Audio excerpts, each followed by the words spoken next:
My battery's about to go dead. I'm gonna go replace that before I start talking. Take two.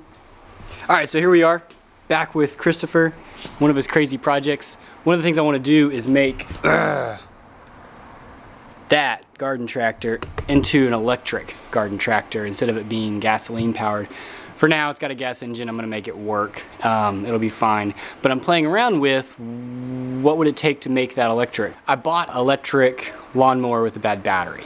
And I was just gonna take the motor and play around with it, which is what I'm doing. But I went ahead and built a 13S lithium polymer battery pack. So these are lithium ion, lithium polymer, whatever cells. So it's like 48 volts or so, which is twice the voltage of the 24 volt lead acid batteries that came in it. And so what I did was add this little pulse width modulation controller, which I think was like 20 bucks on Amazon. So it's just got the 48 volts in on the top side here, and then the output will go to the motor through all the safety controls. So it goes through the handle up there and then back down to the motor. I also have it running through this watt meter so I can see how many amps it's pulling. What I've done here is I've got these lithium polymer cells that are rated for 200 amp discharge, which is nice and high. I went ahead and put a BMS on it that will cut off at 50 amps. I figured that would be plenty for this. It's 13 in series, 1 in parallel. So each of these cells is going to have to manage the full amperage that I'm pulling out. Whereas if you had a 2 parallel, it would cut it in half.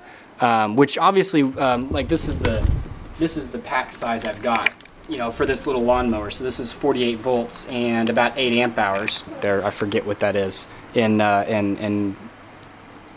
watts. That's the number that matters, is watts. But I bet you this battery would last a lot better than a couple lead acids. And honestly, if you're willing to put it together, probably costs less too. Because for whatever reason, those lead acid batteries are just expensive. I don't know if it's just the regulations around them and building them or whatnot. Anyway, so it's charging right now. So let me guys show you how this lawnmower works now with a lithium polymer battery pack. All right, so I've got the XT60 connector here running from the battery, and that's coming into my watt meter. We're showing it about just over 50 volts, which is not quite fully charged. And you'll note that I left one end disconnected, that way whatever capacitor or whatever that charges up inside of the pulse width modulation controller doesn't cause a spark and a weld inside the XT60. So now I'm going to go ahead and connect this up to my PWM. A little spark there. If I didn't have my PWM and I connected directly, that would be too much surge current for this little BMS to handle. This little BMS here, $17 straight from China, it can do 50 amps. But while this runs at more like probably 10 amps or 15 amps, it starts at a whole lot more than that. So using the PWM, you could ramp up to full speed or very near to it without hitting the 30 amp limit on the PWM and the 50 amp limit on the BMS. But if you connect those batteries straight to the motor, it's gonna kick in the cutoff from the BMS. And I tried that earlier on accident. Well, I just didn't think about what I was gonna do. But anyway, the BMS will cut it off, saying no, you can't do more than 50 amps. We've got this all connected now. Let's fire it up.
Alright, so I've learned at least 2 things today.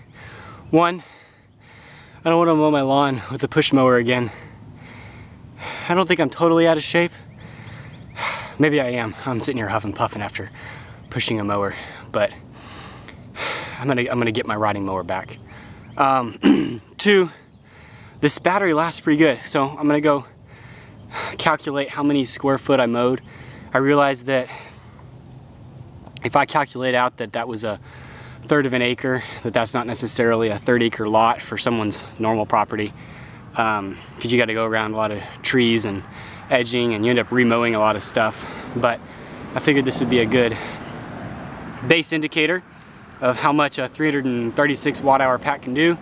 The battery got down to about 40 volts before the BMS cut it off. So let's go over there and see what the peak wattage was for this last run. Let the wife mow. I say I let her mow. She wanted to mow, find out what the electric lawnmower was like. She did great. I told her not to stop the mower because right now I've got that pulse width modulation controller in there, so that you can soft start the motor, but you gotta do it manually. As soon as I took back the mower, I came over here, I wanted to check on the camera, I shut the mower off, and I started it up too quickly and blew the fuse.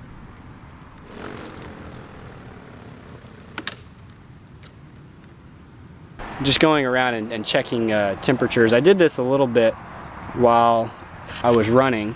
I didn't feel anything getting warm. Battery is still cool to the touch. BMS is still cool to the touch. Even my alligator clips, which surprises me that they can flow that much current.